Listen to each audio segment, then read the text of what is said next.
हम लोग संधि टॉपिक को पढ़ेंगे। क्या पढ़ेंगे आज? संधि पढ़ेंगे। क्या पढ़ेंगे? संधि। सबसे पहला मेरा प्रश्न है कि संधि से आपका क्या तात्पर्य है? संधि किसे कहते हैं? सामने देखिए सबको, संधि किसे कहते हैं? अगर आपसे कोई पूछ दे कि संधि किसे कहते हैं, संधि किसे कहते हैं, संधि किसे कहते हैं? तो संधि है क्या? अगर आपसे कोई पूछता है, संधि का मतलब होता है मेल या मिलाप। संधि के अगर शाब्दिक अर्थ की बात करें तो इसका अर्थ क्या होता है? मेल या मिलाप। मेल या मिलाप। मेल या मिलाप किसका? वर्णों का। किसका? वर्णों का। और कम से कम कितने वर्णों का? दो वर्णों का। मतलब कि संधि वह है जो दो या दो से अधिक वर्णों के मेल को, ठीक है, वर्णों के मेल से क्या बने? नया या विकार उत्पन्न होता है, कहते हैं। अच्छा, फिर से बात कर लेते हैं। तो इस आधार पे संधि किसे कहते हैं? संधि वह है जो दो वर्णों के मेल से जो विकार उत्पन्न होता है या जो नए वर्ण का निर्माण होता है या नए स्वर का निर्माण होता है, उसी को हम क्या कहते हैं? संधि कहते हैं। उसे हम क्या कहते हैं? संधि। जैसे यदि हम बात करें उदाहरण की, दो वर्ण कोई भी ले लेते हैं। जैसे हमने यहाँ पे हर्षु आ ले लिया और यहाँ पर दूसरा हर्षु आ ले लिया, और इन दो वर्णों के बीच ये वर्ण है, स्वर ही तो वर्ण ही है ना? तो दो वर्ण हैं और दोनों वर्ण जो हैं इनके कारण जो विकार उत्पन्न होगा या इन दोनों के मेल से जो नया वर्ण बनेगा, उसी को क्या कहते हैं? संधि कहते हैं। इसको क्या बोलते हैं? संधि। मतलब कि दो वर्णों के मेल से जो नया वर्ण बने या जो विकार उत्पन्न हो, उसे को हम संधि कहते हैं। पहली चीज तो ये बात आ गई। लेकिन यहीं पर एक नया प्रश्न निकल कर सामने आ गया। कौन सा निकल कर आया है कि ये वर्ण क्या है?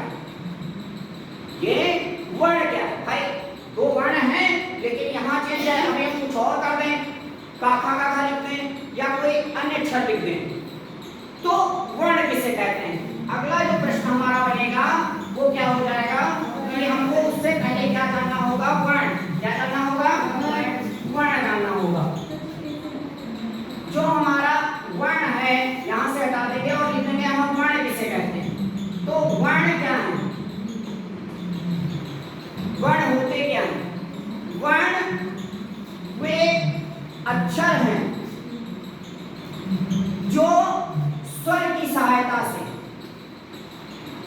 जो स्वर की सहायता से क्या किए जाते हैं? बोले जाते हैं। जो स्वर की सहायता से बोले जाते हैं, उन्हें हम क्या कहते हैं? वर्ण कहते हैं। उन्हें हम वर्ण कहते हैं। जैसे क है, क हमारा वर्ण है, लेकिन ये क वास्तव में इस तरह लिखा है। जब हम इसे पढ़ते हैं तो क्या पढ़ते हैं? क, आधा का। हम लेकिन कितना भी धीरे का बोले उसमें स्वर मैच हो जाता है। लेकिन अगर हम इसे कहें आधा का, तो ये शुद्ध रूप कहते नहीं बनता। इसीलिए वर्ण को कहने के लिए हम क्या करते हैं? इसमें स्वर को मिला देते हैं। क्या मिला देते हैं? स्वर को। तो यहाँ पर ये बन जाता है क। क्या बन जाता है? का बन जाता है। ये आधा का है, इसमें कोई दूसरा स्वर मिला देंगे तो ये क्या बन जाएगा? का। तो वर्ण क्या है? वर्ण वे हैं, वर्ण वे अक्षर हैं या वर्ण वे सिंबल या चिन्ह हैं जो स्वर की सहायता से बोले या लिखे जाते हैं ना। अब एक शब्द और आया, अगर ये वर्ण है तो छोटा आ गया, तो छोटा या बड़ा अ आ इ ई उ क्या है? और का से लेकर छत्रम या ट ढ तक क्या? इन सबको जब एक साथ लिखते हैं तो उसे क्या कहते हैं? तो शब्द क्या आता है कि जब आ से लेकर ड ढ तक एक साथ लिखा जाता है तो उसे क्या कहते हैं? उसे क्या कहते हैं? तो अगर हम प्रश्न करते हैं यहाँ वर्णमाला, किसकी बात करते हैं? वर्णमाला। तो वर्णमाला किसे कहते हैं? माला का मतलब क्या होता है? भाई माला का मतलब तो कई सारे मोती होते हैं और ये सुव्यवस्थित होते हैं। किसके द्वारा? एक धागे के द्वारा, एक रेशम की डोरी से बंधे होते हैं। ठीक है, एक इनका जब डोरी से बन जाते हैं तो एक इनका क्या हो जाता है? निश्चित स्थान बन जाता है। तो वर्णमाला क्या हो गई? एक माला हो गई, वर्ण माने अक्षर। अब अक्षर क्या है? वो चिन्ह क्या है? वे चिन्ह क्या है? जो ये जो मोती है माले की, इसे मान लो हमारे चिन्ह है, सिंबल है, और ये धागा क्या है हमारा? माला। जब धागे रूपी माला से, माले रूपी धागे से चिन्ह को एक निर्धारित क्रम में लगा दिया जाए, निर्धारित क्रम में लगा दिया जाए, तो उसी को हम क्या कहते हैं? वर्णमाला। क्या कहते हैं? वर्णमाला कहते हैं।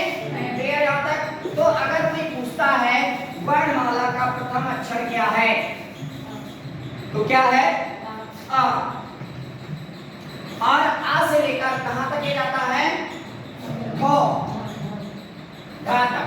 मतलब आ से घा तक जब सुव्यवस्थित क्रम में लिखे होते हैं तो इन्हें हम क्या कहते हैं? वर्णमाला कहते हैं। क्या कहते हैं? वर्णमाला कहते हैं। क्लियर है यहाँ तक? अब बात आती है जो ये हमारी वर्णमाला है, जो हमारी वर्णमाला है जिसमें आ से लेकर ठा तक के अक्षर हैं या चिन्ह हैं, इनको कितने भागों में बांटा गया है? इनको कितने भागों में बांटा गया है ना? क्योंकि संधि पढ़ रहे हैं तो संधि पढ़ने से पहले हमको ये पता होना चाहिए कि जो हमारे पास सिस्टम है जिनको हम जोड़ेंगे कैसे, है ना? तो वर्णमाला के कितने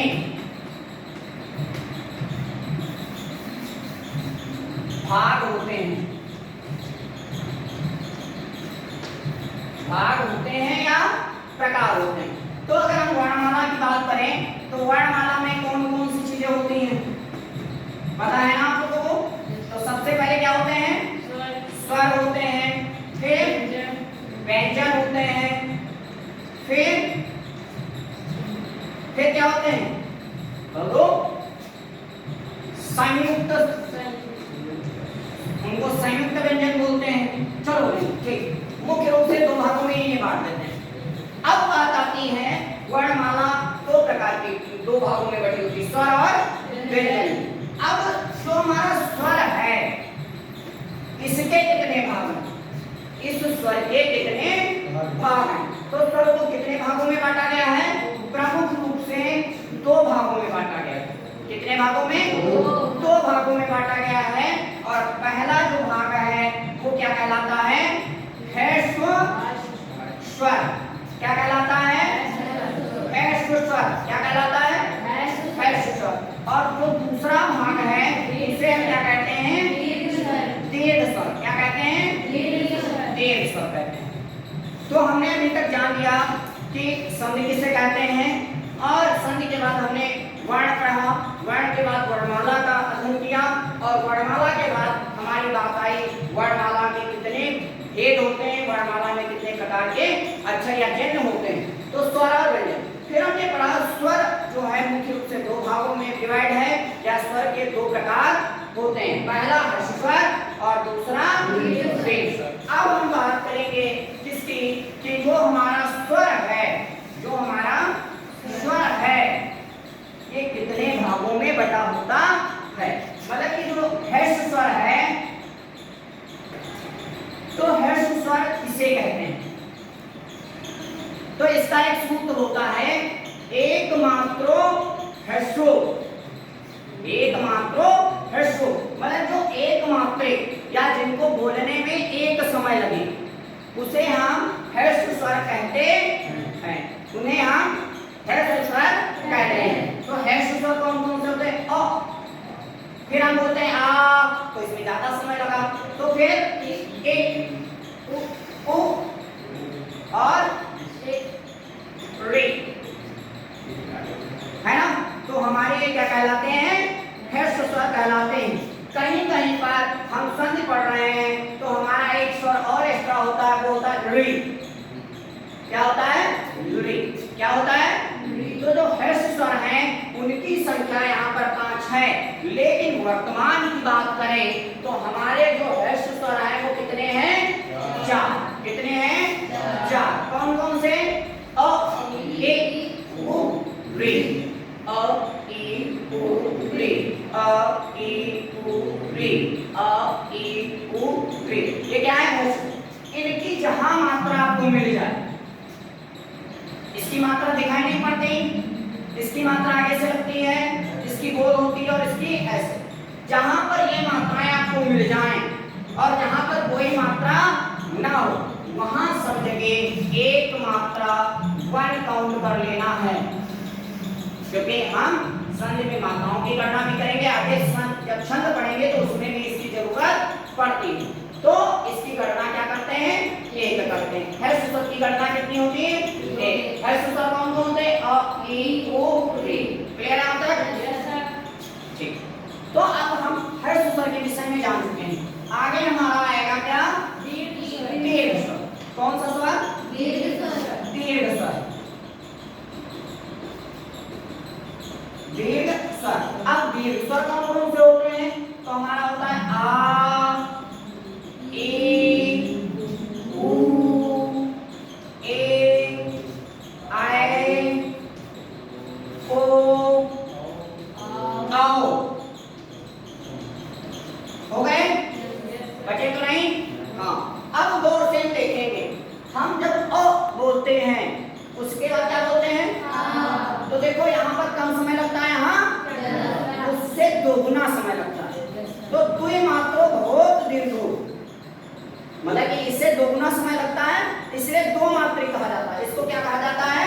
द्वि मात्रिक कहा जाता है। साथ में इनमें जो दीर्घ स्वर है उनकी संख्या कितनी है? 1 2 3 4 5 6 7 1 2 3 4 5 6 7। तो यहाँ पर जो दीर्घ स्वर है उनकी संख्या कितनी है? 7। और यहाँ पर जो ह्रस्व स्वर की संख्या कितनी है? 4। अब यदि कोई पूछ दे जो तुम्हारे स्वर हैं, क्या स्वर हैं, वो कुल कितने होते हैं हिंदी में? तो कितने होते हैं? 4 + 7 = 11। तो हमारे स्वर कितने होते हैं? 11। कौन कौन से स्वर होते हैं? अ, ई, उ, रे, आ, ई, उ, ऐ, ओ, औ।